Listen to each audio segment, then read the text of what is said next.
Buen día, nosotros somos el equipo integrado por Ángel Lara Luna, Ana Yancy Huitzil Mejía, Carlos Manuel Lagunes Castillo, María Fernanda Palacios Cámara, Pedro Luis Ríos Tadeo y su servidora Isis Estefanía Zárate Márquez. Vamos a presentar esta exposición que es con el tema de los derechos de seguridad jurídica. Iniciando, el término de seguridad jurídica se puede dar a entender como el sistema de normas jurídicas que dan pues esa certidumbre a la esfera jurídica que tiene cada persona, que es con el fin de asegurar pues el respeto hacia la misma, ¿no? Por los, digamos, órganos del Estado, y en caso de que se afecte esta dicha esfera, pues deberán sugestionarse a procedimientos por el propio orden jurídico, ¿no?, establecido. La seguridad jurídica se entiende como un derecho humano que es el que se reconoce a toda persona como titular del mismo, ¿no?, que es consignado por ordenamientos jurídicos, con estos órganos estatales en el cual pues están obligados a proteger la vida, libertades, derechos hacia la integridad física, moral, emocional de pues toda persona, ¿no?, contra dicho acto ilegal de los particulares o inclusive de las mismas autoridades, ¿no?, con el objetivo de que se haga justicia. Pues esto implica que las autoridades tienen que respetar, aplicar leyes, órganos judiciales, preservar y proteger los derechos de toda persona, de modo que el Estado pues rija este derecho, ¿no? La seguridad jurídica hacia la persona alude a la aplicación y cumplimiento de la ley por la autoridad estatal, así como atributos y modalidades, ¿no?, que se puede ejercer con derechos sujeto pues a la persona.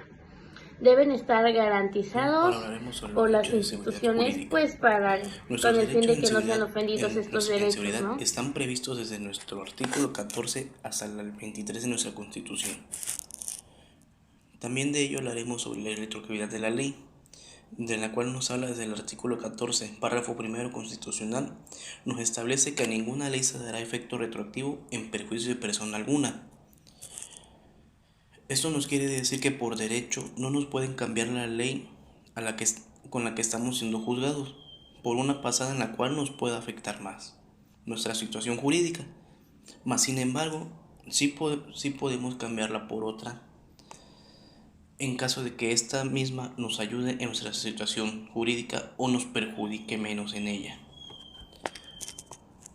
Por otro lado tenemos el derecho a la audiencia. El derecho a la audiencia nos habla sobre el derecho que tenemos a poder tener una audiencia justa. Nos dice que también tenemos el derecho a no ser privados de nuestra libertad, propiedades, derechos o posesiones. Esto también entra para cualquier tipo de persona, sea física o moral. Por otro lado tenemos la exacta aplicación de la ley en materia penal. Este nos habla de las penas y cómo deben ser puestas al acreedor. No podemos poner una pena mayor establecida a la de la ley o al delito cometido, al igual que no debe ser juzgado análogamente o que su juzgado ponga penas mayores a lo establecido. Hablaré a partir del capítulo 4. El capítulo 4 nos habla sobre la garantía de la legalidad en materia civil. El artículo 14 otorga a las personas la garantía de seguridad jurídica.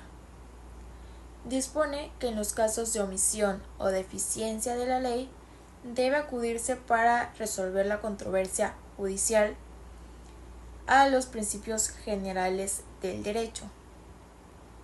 Estas salvedades de aplicar los principios en la interpretación de la ley es porque esta es deficiente o confusa, se podría decir, en las resoluciones que emiten los órganos jurisdiccionales en la materia civil.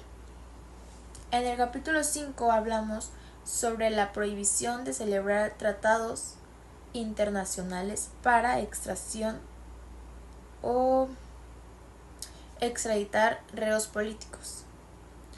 El artículo 15 de la Constitución Federal alude a la prohibición del presidente de la República para que celebre un tratado o un convenio internacional relativo a la extradición de reos políticos, es decir, aquellas personas que hayan sido acusadas ante un órgano jurídico competente a su país de origen.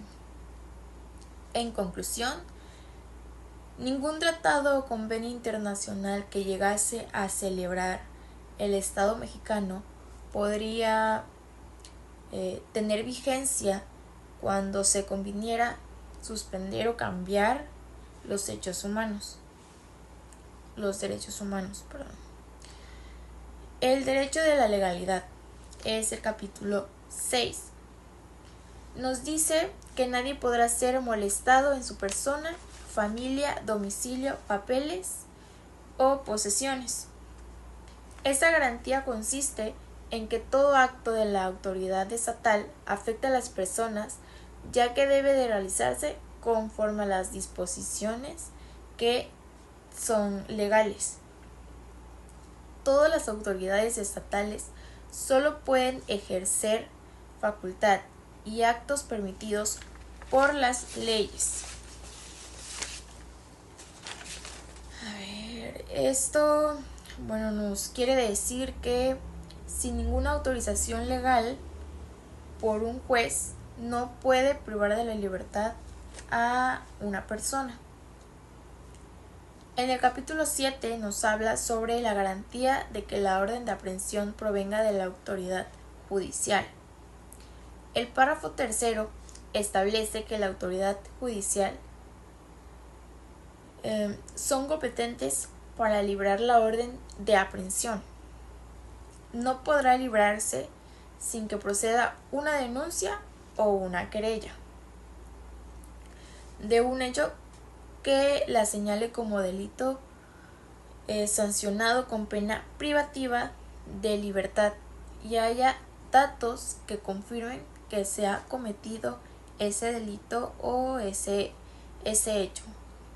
La orden de aprehensión que la autoridad judicial emita se encuentra adicionada a que previamente haya procedido una denuncia o una querella, como ya lo hemos mencionado antes, por una persona que la haya hecho ante el Ministerio Público.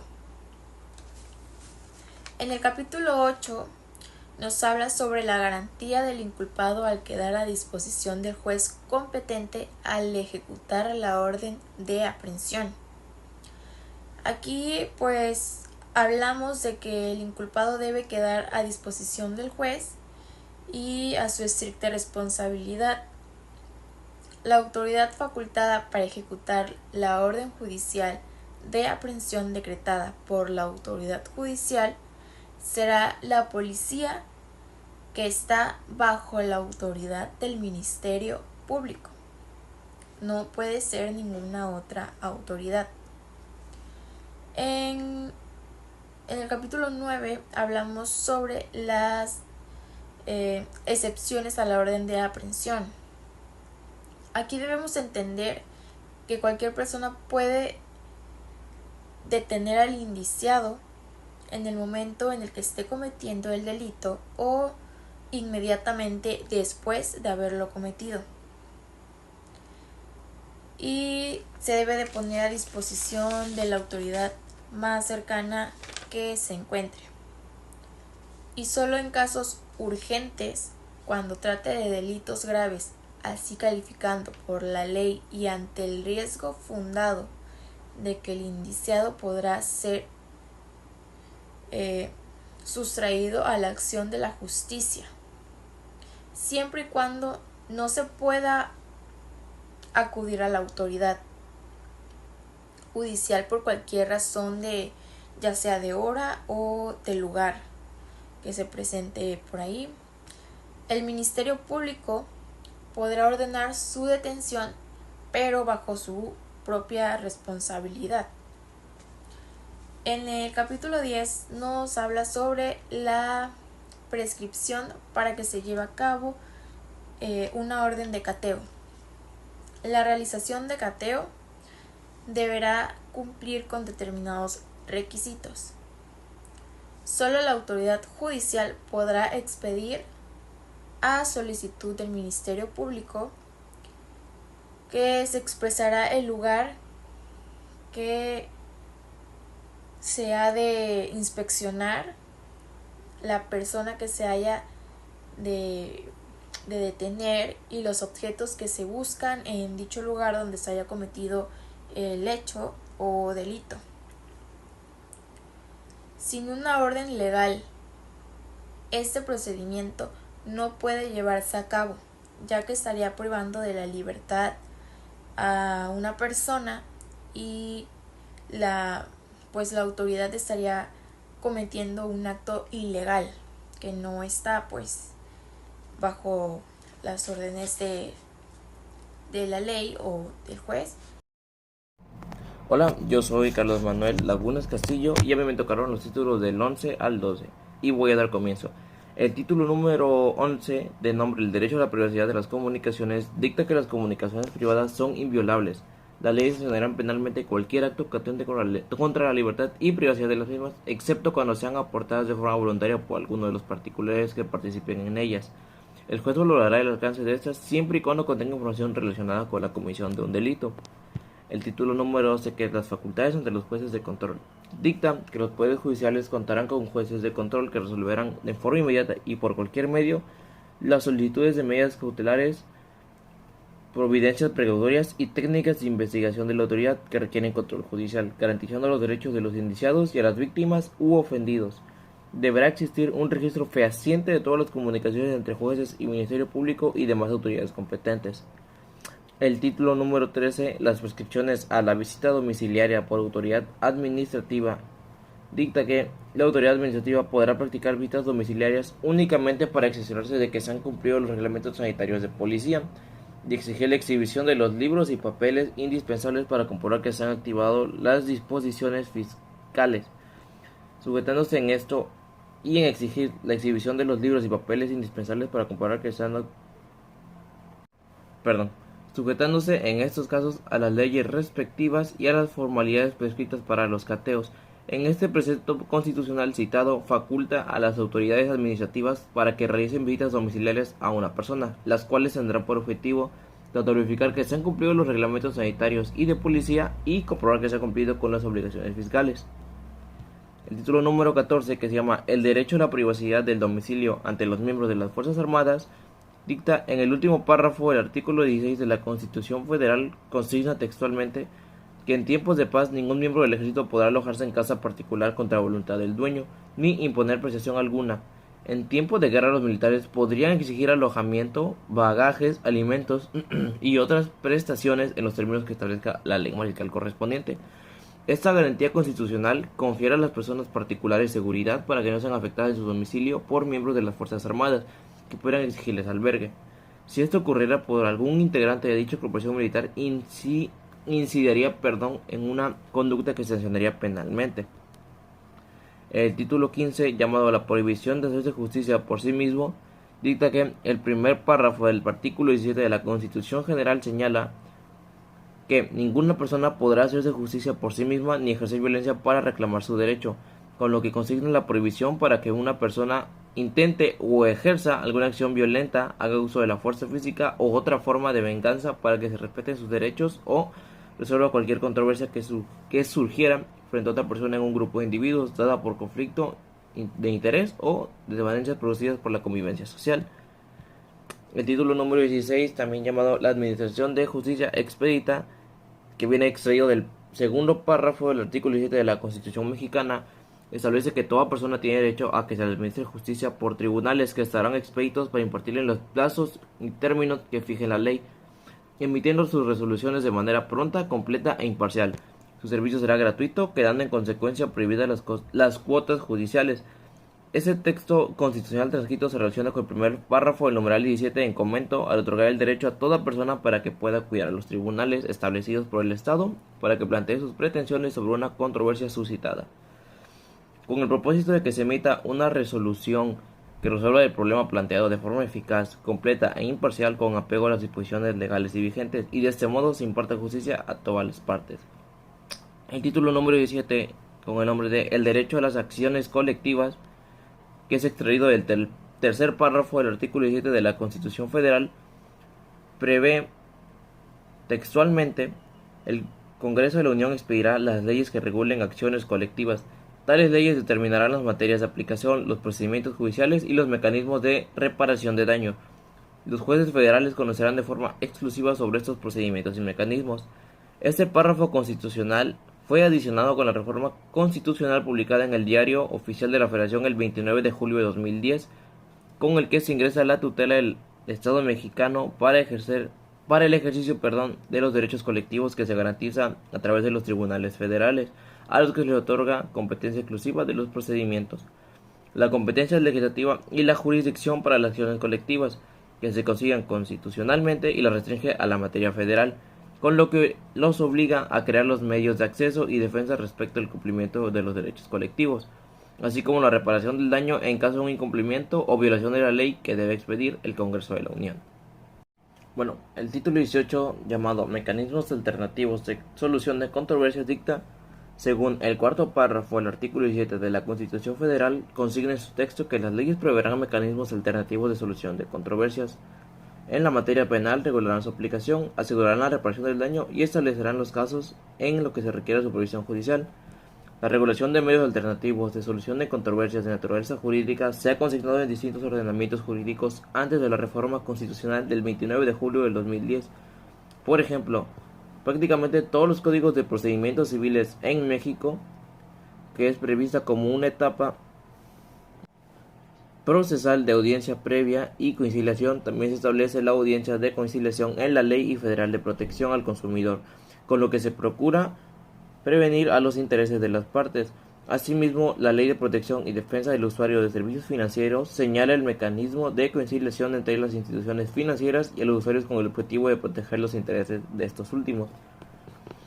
El título 19, llamado La obligación de explicar las sentencias en audiencia pública, según el quinto párrafo del artículo 17 de la Constitución Federal, señala que las sentencias que pongan fin a los procedimientos orales deberán ser explicados en audiencia pública previa citación de las partes, con lo que se establece que el deber de los jueces o del tribunal para que la sentencia que les requiere tener un juicio de carácter oral en que se resuelva la cuestión planteada de forma definitiva sean explicadas en audiencia pública, en la que ambas partes deben ser citadas para tal efecto y estar presentes, así como cualquier otra persona que no sea parte del juicio, el que se hará conocer la culpabilidad o no del acusado. En el sistema penal acusatorio y oral previsto también en el artículo 20 de la Constitución General, las sentencias que pongan fin a los procedimientos orales que tienen que ser explicados en una audiencia pública, con lo que establecerá la culpabilidad o inocencia del acusado.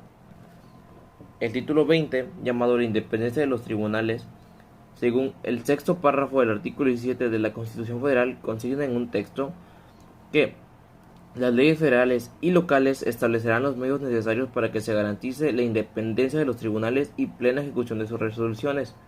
Este párrafo consagra la independencia de los tribunales sustentada en los ordenamientos jurídicos federales del Distrito Federal y de los estados. En los tiempos actuales, la independencia de los tribunales debe fortalecerse como ordenamientos jurídicos federales del Distrito Federal y estatales, como ley orgánica del Poder Judicial de la Federación, en las leyes orgánicas de los poderes judiciales de los estados o en ley orgánica del Tribunal Superior de la Justicia del Distrito Federal, que regulen las causas de violación en que puedan incurrir los jugadores a la independencia de la función judicial. La independencia de los tribunales no significa impunidad de los juzgadores si llegan a infringir las disposiciones que regulan el ejercicio de su función. Los órganos estatales que operan en ese sentido en el ámbito federal se tienen al Consejo de la Judicatura Federal y los consejos de la Judicatura que existen en algunas entidades federativas, que forman parte del Poder Judicial y de los estados de la República. Yo sería todo de mi parte. Buenos días, soy Ana Yancy. A mí me toca hablar del título 21 hasta el título 30. El título 21 se llama Las garantías del ejercicio de la función pública.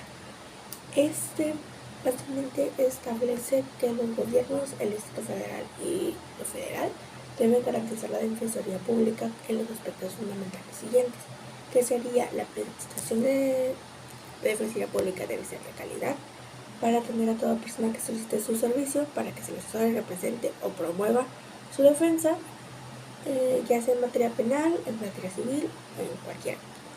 Debe asegurar las condiciones de un servicio profesional de carrera para los defensores públicos, lo cual se relaciona con el artículo anterior, básicamente. El tercero, se garantiza que los defensores públicos obtengan el mismo el aumento que los agentes del Ministerio Público.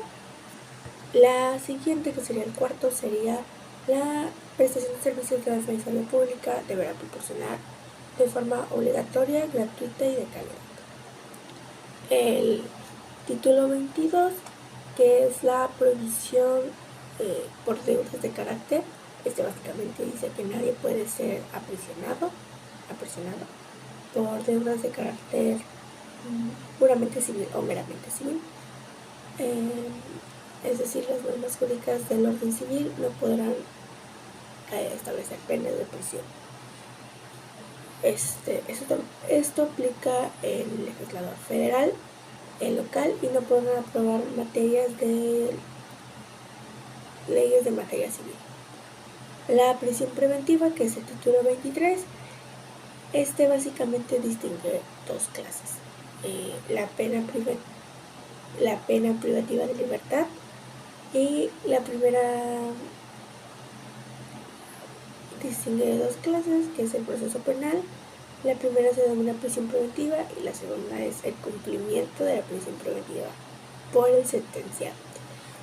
Básicamente dice que la prevención son dos títulos. El título 19 dice que la prevención preventiva inicia en el artículo de vinculación proceso que ordena la autoridad jurídica y termina con la sentencia, y el artículo 18 dice que la prisión preventiva tendrá efectos como el delito por el cual se haya consignado aún merezca prisión, pero si el delito se sanciona con pena alternativa de prisión o multa, o bien por trabajos a favor de comunidad, otras cuantías cautelares que establezca la ley. El título 24, que son los derechos del sistema penitenciario para la restricción social, básicamente establece que el sistema penitenciario, el cual está a cargo del gobierno federal, del Distrito Federal y de los estados, tanto a la creación, organización y fundamento de acorde al ámbito de competencia de cada gobierno para lograr una restricción social. Debe de desarrollarse bajo un base de respeto a los derechos humanos, de trabajo, la capacitación, la educación, la salud y el deporte. El derecho al trabajo del sentenciado privado de su libertad, el cual será el que se realice de las modalidades productivas. Básicamente dice que también dice que no se le puede negar a un trabajador que haya sido privado de su libertad el trabajo. Tiene que reubicarse conforme a sus capacidades productivas, por así decirlo. El 25, que son los convenios de coordinación entre la Federación y los estados para el sistema penitenciario.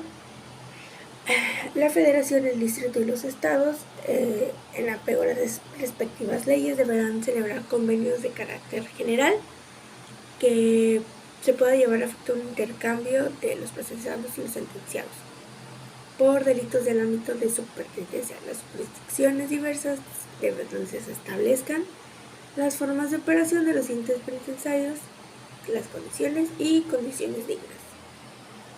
El 26, que es el sistema integral para adolescentes, dice que las personas menores de 12 años que hayan realizado una conducta previa como un delito solo serán sujetos a rehabilitación y asistencia social.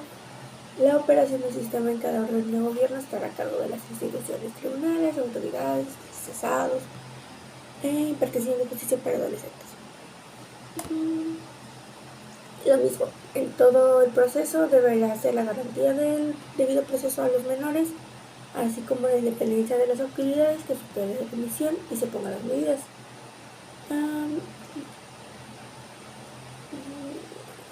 Sí, menciona que en lo que es la sentencia para adultos y la sentencia para menores deben de estar separadas con una existencia de diferencias, órdenes de gobierno deben atenderse sentenciadas en el principio de especialización de los tribunales que deben darse para el tratamiento a los menores de edad que hayan infringido una conducta delictiva. Tiene que estar tipificada por la ley. La 27, la revocación de los sentenciados extranjeros y los nacionales. Este básicamente dice que las personas, los mexicanos que cometieron delitos en otros estados pueden apelar por cumplir su condena aquí en México, como viceversa. Extranjeros que cometieron delitos aquí pueden cumplir su condena en otros, en sus países de origen, sin negación alguna. El 28, que es el derecho de los sentenciados a sus revocaciones entre los penitenciarios cercanos a su domicilio. Este básicamente dice que a cualquier persona que purgue una pena por un delito, tendrán que ser, más bien no tendrán, podrán ser trasladados al establecimiento penitenciario más cercano a su domicilio para que cumplan su condena. La 29 trata sobre la purgación de penas de la delincuencia organizada. Esta básicamente, cuando se trata de delincuencia organizada, intentos que requieran medidas especiales de seguridad a los cuales distinguirse para la prisión preventiva y los medios de vigilancia especiales de seguridad. No podrán comunicarse con terceros, no podrán comunicarse con nadie del exterior, excepto que sea su abogado, su defensor. Esto debido a los altos índices de extorsión que se han producido en los centros penitenciarios y se trata de evitar. El 30, los derechos de procesados ante la situación jurídica cuando se dicta el auto de vinculación proceso. Básicamente el Ministerio Público solo podrá solicitar al juez prisión preventiva cuando otras medidas cautelares no sean suficientes para garantizar que el imputado, el juicio, el desarrollo de la investigación, la protección de la víctima, de los testigos o de la misma separación, o básicamente de la misma comunidad. Así como cuando el imputado esté siendo procesado o haya sido sentenciado previamente por la comisión de un delito doloso. El juez ordenará solamente prisión preventiva oficiosamente en los casos de delincuencia organizada, homicidio doloso, violación, secuestro, trata de personas, delitos cometidos con medios violentos como armas y explosivos, así como delitos graves que determina la ley en contra de la seguridad de la nación, el libre desarrollo de la personalidad o de la salud. Básicamente, para que se haga una prisión preventiva oficiosa deben haber 3 requisitos, que sería el primero, que se establezca el delito que se impute al acusado. El segundo sería que esté el lugar, el tiempo y circunstancia de ejecución del delito. Y el tercero, que los datos que se arrojen de la investigación del hecho delictivo que señala la ley como delito. Son 4. Los 4 sería responsabilidad del indicado que cometió o participó en la comisión del delito, aunque se le acredite con base con los medios probatorios existentes la participación en el delito, la comisión de manera dolosa o culposa y que no exista causa de extinción de la afección penal o una causa de exclusión del delito. Gracias. El párrafo 7 nos dice y nos establece que todo maltratamiento en que es la aprehensión o en las preaprehensiones, toda molestia que se infiera al motivo legal, toda gabela o contribución a las cárceles son abusos que serán corregidos en las leyes réprimos por las autoridades. Tenemos 3 conceptos claves que nos dice sobre la persona sujeta a esta investigación. En estas personas sujetas encontramos al imputado, al acusado y al sentenciado. El imputado nos prevé,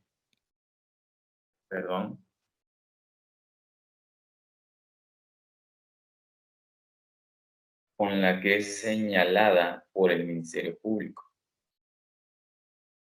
o sea, que es el responsable de un hecho delictuoso o presuntamente delictuoso, donde apenas se va a vincular a lo que es a proceso. En el acusado, que es en la etapa intermedia, que aquí ya es donde ya pasó la primera etapa de investigación. Posteriormente tenemos lo que es la etapa intermedia, que es cuando se le nombra a sí mismo por el Ministerio Público que se han determinado y derivado las investigaciones que existen e indicios de que haya cometido un hecho delictivo. Y en lo que es la etapa de juicio se le va a llamar sentenciado. Es aquí ya cuando el juez dicta una sentencia a dicha persona. En los principios del proceso penal acusatorio, según lo que es de acuerdo al artículo 20 del apartado A, nos dice y nos establece que el proceso penal será acusatorio y oral y se regirá por los principios de publicidad, contradicción, concentración, continuidad, inmediación. Estos principios los vamos a ver un poco más adelante. Pero aquí me abarca en lo que son los principios procesal, penal, acusatorio, que nos dice en el apartado A,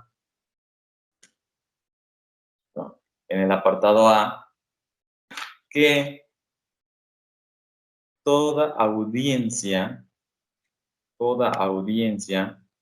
se desarrollará en presencia de un juez.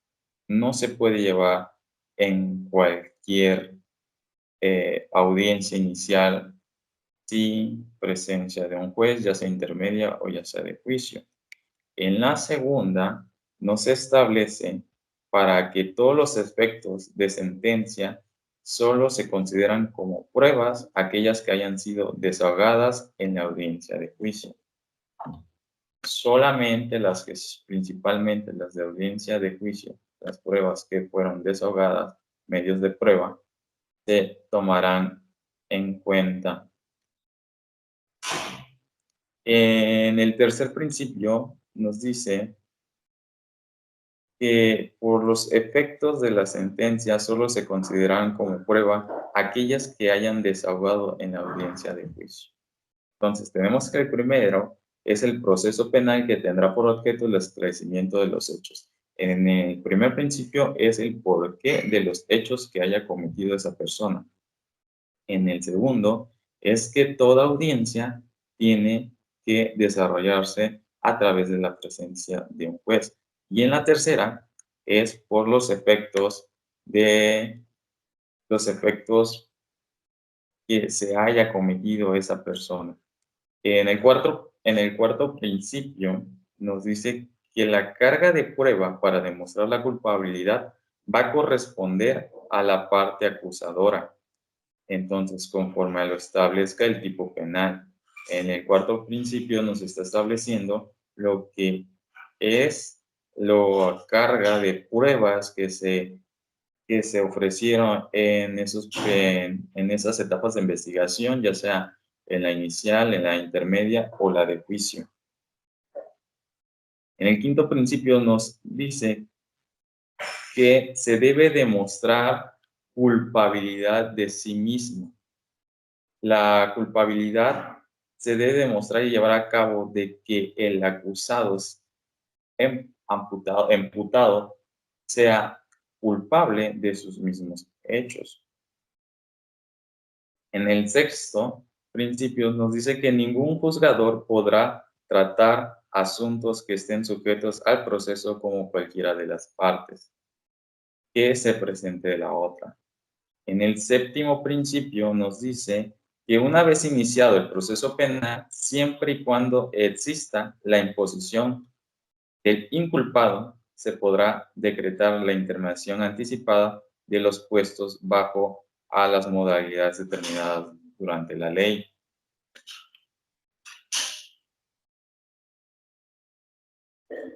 En el octavo principio dice que el juez solo condenará cuando exista convicción de la culpabilidad del proceso. Y por último, y penúltimo es que cualquier prueba obtenida por violación de derechos fundamentales será nula. O sea, no puedes meter pruebas a lo que son las etapas de investigación sin que la contraparte esté de acuerdo o que se favorezcan los medios de pruebas o pruebas. En el primer principio, que es el principio de la publicidad, es que toda audiencia será pública con el fin que ellas accedan cualquier persona. O sea, la publicidad se refiere a que toda persona pública puede entrar a la audiencia sin ningún pretexto. Todo proceso penal debe de hacer acceso al público. En el segundo principio tenemos el principio de la contradicción. El principio de la contradicción nos dice que el proceso penal de las alegaciones de cada una de las partes del Ministerio Público, acusado, víctima o ofendido y defensor, que las partes podrán conocer y contrainvertir y confortar a los medios de prueba. O sea, el defensor y el Ministerio Público puede defender su postura como del lugar. En el tercer principio, que es el principio de la concentración, nos dice que las audiencias se desarrollarán preferentemente en un mismo día y consecutivos hasta lo que es la conclusión. O sea, de la concentración debe de haber una agilidad, debe de llegarse a una conclusión en la etapa de investigación intermedia o de juicio entre lo que sea lo más pronto posible. En el cuarto principio, que es el principio de la continuidad, nos establece que las audiencias se llevarán a cabo de forma continua, sucesiva y secuencial. No debe de haber ni un paro, ningún stop de ni una de estas.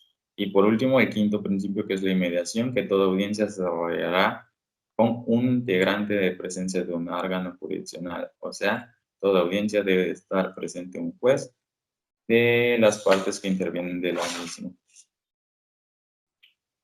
Entonces, el primer principio nos establece que se genera consigna del proceso penal por el objeto de esclarecimiento de los hechos. En el segundo, que es la contradicción, nos establece que se establece la audiencia desarrollada de presencia a través de un juez entre ambas partes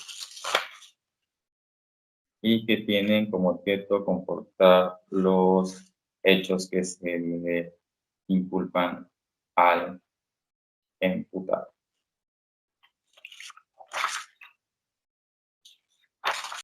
En el capítulo 33 nos habla sobre los derechos del imputado según el artículo 20 del apartado B, que nos dice que establecen los derechos del imputado que deberán respetarse en el proceso penal acusatorio y oral, lo cual se prevé de 9 fracciones. 9 fracciones de los derechos del imputado según lo que es el artículo 20 del apartado B. El primer derecho es a que se presuma la inocencia, que no se declare su responsabilidad mediante sentencia inmediata. El segundo es que tiene derecho a declarar o a guardar silencio. Desde ese momento de su detención se le deben de declarar y brindarle los derechos que tiene la persona imputada. Entonces, cuando desde el momento de detención, como lo hemos visto o como lo ven en las series, que se le debe de decir el por qué está siendo detenido, el que tiene derecho a guardar silencio, y etcétera, como lo vamos a ir viendo ahorita. Entonces, tiene derecho a declarar o a guardar silencio. No se prohíbe o no se obliga al imputado para que rinda una declaración. En el tercer derecho del imputado es que se le informe tanto al momento de su detención como en su comparencia ante el Ministerio Público o juez los hechos que le imputan, el por qué lo están deteniendo, ya sea flagrantemente. Entonces, el texto nos dice que el acusado tiene derecho a que se le informen los hechos delictivos que abren a la investigación sobre el Ministerio Público. En el cuarto principio, es que el imputado tenga derecho que se le reciban testigos y demás pruebas pertinentes que ofrezcan las consideraciones del tipo de la ley que él estipule a sí mismo, auxiliándolo a desarrollar la inculpabilidad. Entonces, el imputado tiene derecho a conseguir testigos o testigos que aboguen por él mismo, por sí mismo, para que se le demuestre la inculpabilidad de los hechos delictivos. En el derecho quinto del imputado nos dice que será juzgado en la audiencia pública por un juez o tribunal de la publicidad solo al restringirse los casos de excepción que determine la ley. Entonces, el derecho 5 será juzgado ante un juez o tribunal. Antes de esto, en lo que es la audiencia, no se puede juzgar al imputado. En el derecho 6 del imputado es que serán facilitados todos los datos que solicite por su defensa y constante el proceso. Título 34 de los derechos de la víctima o del ofendido, según el artículo 20 del apartado C, nos establece que los derechos de la víctima u ofendido deberán respetarse en el proceso penal o acusatorio y oral cuando se consignan 7 fracciones. Entonces, en el capítulo 35 hablamos sobre la función de investigar los delitos a cargo del Ministerio Público y la policía, según el artículo 21, párrafo primero, que nos dice que el Ministerio Público le corresponde y a las policías, las cuales actuarán bajo la conducción y mando en aquel ejercicio de esta función. O sea, la función investigadora de lo que es el Ministerio Público y la policía es el proceso penal acusatorio y oral que se va a producir desde la denuncia o querella, en fin de aclarar los hechos de la materia de la misma. Aquí tenemos dos conceptos diferentes, lo que es una denuncia y lo que es una querella. Una denuncia la puede interponer cualquier persona física, moralmente, al Ministerio Público. Y una querella es que la víctima o el ofendido vaya, interponga una denuncia o relate los hechos sucedidos que se cometieron o se violaron. En el capítulo 36 del ejercicio de la acción penal a cargo del Ministerio Público y de los particulares, según el artículo 21, párrafo segundo, nos establece y nos dice que el ejercicio de la acción penal ante los tribunales corresponde al Ministerio Público. La ley determinará los casos que los particulares podrán ejercer la acción penal ante la autoridad judicial. Entonces, el Ministerio Público puede asumir las distintas decisiones con respecto al ejercicio, a la acción penal que enfrente el facultado constitucionalmente, tales como lo son ejercitar la acción penal, no ejercitar la acción penal, sobreseer la acción penal y la libertad absoluta del imputado, desistirse a la acción penal. En el capítulo 37 hablamos sobre la facultad de la autoridad judicial para imponer las penas según el artículo 21, párrafo tercero, que nos dice textualmente: la imposición de las penas, su modificación y duración son propias y exclusivas de la autoridad judicial. Este numeral Constitución prohíbe imponer las sanciones penales que se duren, modifiquen en las autoridades públicas que sean no judiciales, por lo que únicamente las autoridades judiciales se encuentran facultadas para aplicar sanciones penales, así como modificar impuestas a la duración de las mismas. cuando se haya cometido un hecho delictuoso o se encuentre tipificado ante la ley penal.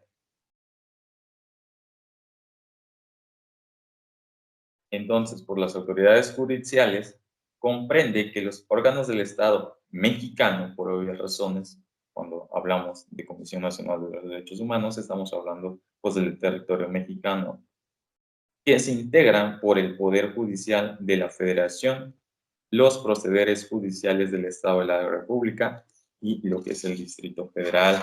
En el capítulo 38, la facultad de la autoridad administrativa para aplicar las sanciones administrativas por infracciones a la reglamentación gubernativa de policía en el artículo 21 en los párrafos 4 al 6, nos compete, o estos párrafos nos dicen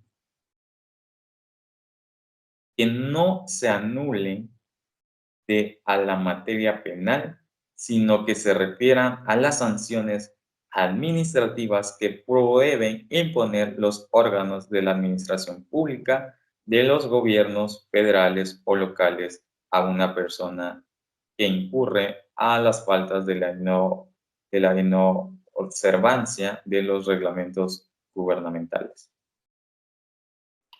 En estos párrafos nos da que las sanciones administrativas se registran y la aplican únicamente la multa. En el capítulo 39 nos habla que el criterio de la oportunidad para el ejercicio de la acción penal, según el artículo 21 del párrafo séptimo, nos dice que se debe de considerar los criterios de oportunidad en el ejercicio de la acción penal en las supuestas condiciones que fije la ley. El Ministerio Público, con base a los criterios de la oportunidad, no debe de ejercer ninguna acción penal y podrá dejar de perseguir a lo que es los determinados delitos ante la presentación al escrito acusación que se deberá hacerlo de modo siguiente. Conforme a los casos de procedencia previstos a la ley penal, de manera fundada y motivada, sustentada en razones objetivas y sin discriminación, valorando por las pautas escritas en cada caso personal conforme a los criterios generales fijados por la Procuraduría General de la Federación o los locales que lo conforme el ámbito de la competencia, y se deberá hacer previamente reparado el daño a la víctima de forma integral siempre y cuando se pueda reparar el daño.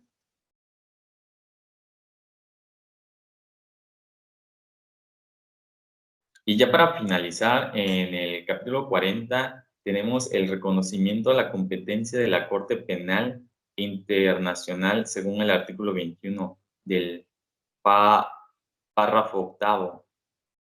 Nos dice que nos establece que el Ejecutivo Federal podrá, con la aprobación del Senado en cada caso, reconocer la jurisdicción de la Corte Penal Internacional.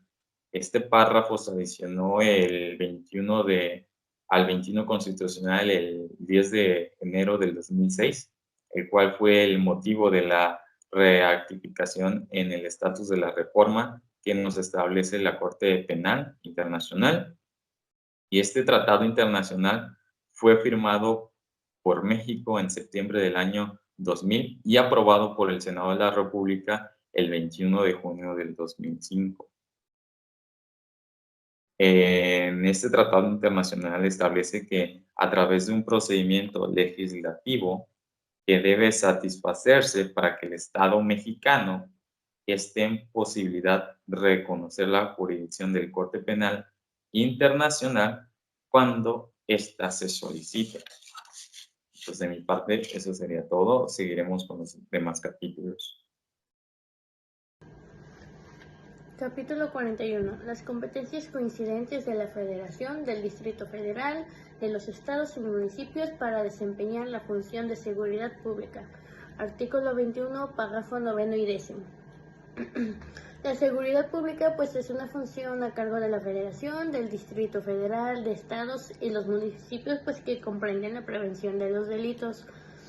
la investigación, persecución para hacerla pues más efectiva, así como la sanción e infracciones administrativas que estaba impedida, ¿no? Para conocer la utilización ilícita de los bienes. No sé si se entiende, pero quiere decir que en caso de alguna extinción de dominio, por ejemplo, el cómo haces tus bienes, pues sin algún medio prescrito o sobre todo alguna prueba, pues vas a estar en dichos procesos que te acabo de mencionar. Para poder demostrar estas circunstancias en que requerirá la acción de extinción de dominio, es necesario igual que actúe el Ministerio Público, que realice diligencias probatorias de este hecho ilícito, que se relacionan con bienes y efectos para preparar pues fundamentalmente el ejercicio de la acción, ¿no? Solo ahí se podría presentar esta acción por el Ministerio Público ante el juez, incluso sin que se haya promovido un proceso por los hechos delictivos o por el tipo de delitos de delincuencia organizada, delitos contra la salud, secuestro, robos de vehículos inclusive. Y esto está en la fracción del artículo 22 constitucional. Capítulo 46. La prohibición de que un juicio criminal tenga más de 3 instancias. Artículo 23. En el texto de la primera parte del artículo 23 de la Constitución Federal dice que ningún juicio criminal deberá tener más de 3 instancias. O sea, esta disposición constitucional establece que no puede haber más de 3 instancias que conozcan los juicios del orden criminal, con el propósito de que los procesos no se alarguen, no se extiendan en el perjuicio de las partes. Los juicios del orden criminal se entienden como dichos procesos penales que comienzan con el ejercicio de la acción penal por parte del Ministerio Público, pues hasta la autoridad judicial, ¿no? Y culminan con la sentencia, es el último. Emitida por una primera instancia, que es el órgano jurisdiccional, la cual declara sobre si una persona o no pues fue responsable, ¿no?, de dicha conducta delictiva conforme a la ley. Cabe advertir que en el juicio de amparo, por ejemplo, no constituye una tercera instancia procesal para los efectos que se diferencia que se haya impugnado a la segunda instancia, ¿no? Al instruirse como medio de control, digámoslo, constitucional sobre los actos de la autoridad judicial, pues que derivan del mismo juicio. Eso pues únicamente lo conocerán los tribunales federales. 47. La prohibición de ser juzgado 2 veces por el mismo delito, artículo 23. La segunda parte del artículo 23 de la Ley Suprema se fija textualmente que nadie puede ser juzgado 2 veces por el mismo delito, o sea, ya sea que el juicio se le absuelva o se le condene. Este derecho se prevé citado y confiere que toda persona la seguridad jurídica de que únicamente una vez será sujeto a un proceso penal para establecer si fue culpable o no sobre algún hecho, ¿no?, que le están imputando por algún delito y que se encuentre tal cual tipificado por la ley. Cuando el juicio termine con la sentencia, pues se queda así definitiva e intacable, ¿no? Se le pone fin al proceso y eso será juzgado y nadie más va a poder pues promover a un nuevo proceso pues sobre el mismo asunto que ya está terminado, ¿no? Está juzgado y finalizado.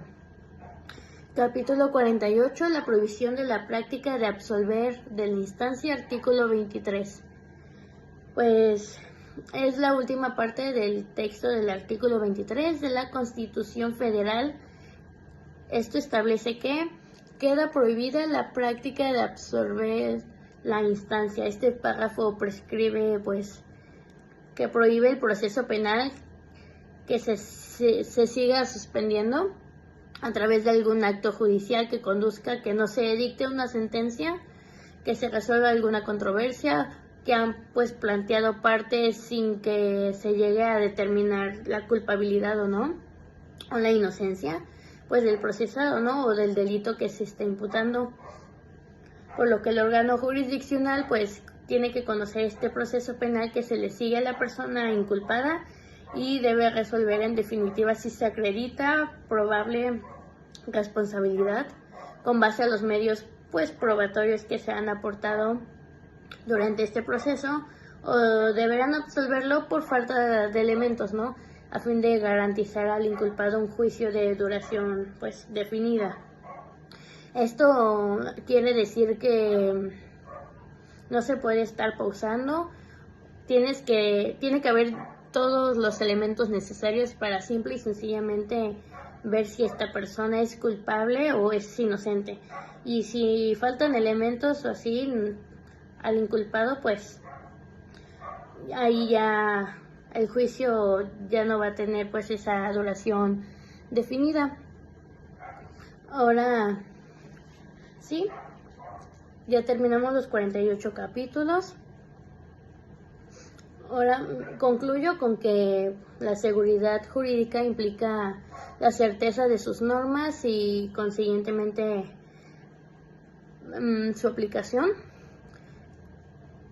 Es un derecho en tanto medio que permite pues otras garantías, ¿no? Y bienes jurídicos.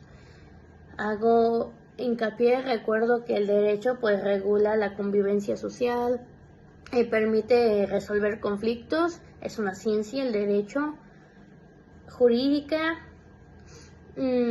Entonces la seguridad jurídica es una garantía dada por el Estado para los bienes y derechos del individuo, ¿no? Para que estos pues no sean faltados al respeto, violentados, y que en dado caso de que sean violentados pues les sean asegurados por la sociedad la protección y pues reparación de ellos. Y terminamos con nuestra exposición de los derechos de seguridad jurídica del libro Los Derechos Humanos y sus Garantías, capítulo 5, de José René Olivo Campos, página 153 a la 244. Pues gracias a los integrantes del equipo y a nuestro futuro oyente, el profesor Víctor Hugo Buenamolina. Gracias.